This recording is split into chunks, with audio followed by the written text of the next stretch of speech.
This will be the third visit of Honorable Prime Minister to Brazil. The visit will take place in times of booming relations, bilateral relations. The focus will be to take stock of our strategic partnership. We have a very rich agenda when it comes to the bilateral relations these days with India. G20 can deliver to the citizen, fighting hunger, poverty, fighting climate change. This will be the third visit of Honorable Prime Minister to Brazil, and at this time the visit will take place in times of booming relations, bilateral relations between Brazil and India. Just to give you one figure, in 15 months we had 46 missions from Brazil coming to India. Business missions, science and technology missions, and most of them led by high-level officials.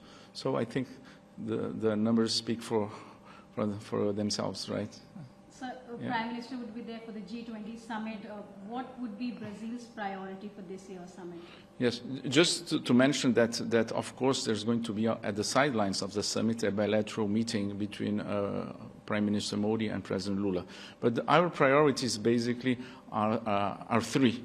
The first is to focus on the combating hunger and poverty. This is why we have launched, of course, together with all other G20 members, we have launched a task force against hunger and poverty. The second priority is fighting climate change. We also have launched a task force to fight climate change, to mobilize financing, for example, to fight climate change. And the third is reform of global governance institutions. So these three priorities, they actually build on the really stunning results of the G20, your G20 presidency. So you mentioned that there would be a bilateral between Prime Minister Modi and Brazilian President. What would be the focus and topics of the discussion, and any major announcement that we can expect? I'm not anticipating, I think, any major announcement. But perhaps we will all be surprised by some announcement, but I don't know.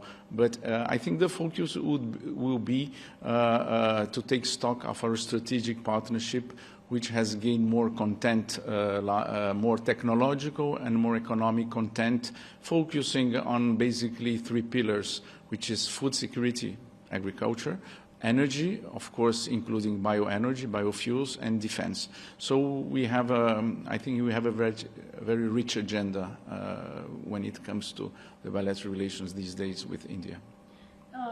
So this would be the first time that African Union would take its part. Yes. We know that it was inducted as a member last year when it was hosted by G20 summit in India. It was New Delhi that inducted him in African Union as a member. How do you see that, and how significant is the inclusion of African Union in this grouping? Well, this is, I would list as one of the top three incredible results of your presidency. You have added, you have boosted the group legitimacy, because when you add 55 countries to a group, it makes a lot of difference. And Brazil, on top of that, has invited Angola, Nigeria, and Egypt to the summit. So we are boosting even more the presence of Africa in this summit. So what can we expect when it comes to outcome documents of the Brazilian presidency? Yes. Well, we have already had some very good outcome documents. Let me just mention that we have managed to negotiate 12 ministerial declarations. And among the more concrete results, you know, this idea of connecting the so-called Sherpa track and financial track of the G20 structure has led to the launching of these two task forces I mentioned. And the aim of connecting these two tracks is to transform political decisions into implementation of tangible results on the ground. And this is also one of our priorities, is to show to the citizenry of the world at large that G20 can deliver to the citizen, fighting hunger, poverty, fighting climate change. So last question. Right. We have two ongoing wars, Russia, Ukraine, and West Asia conflict. How much do you think this war would be focused? How much would it be discussed, and would it have an impact on the outcomes or the consensus? Well, as we speak, our Sherpas are negotiating the summit declaration. Of course, this will be on the table. These are very important issues you cannot take off the table.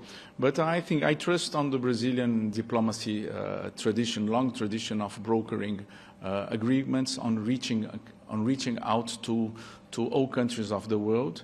And so I think that we can claim that we have some capacity of brokerage of agreements.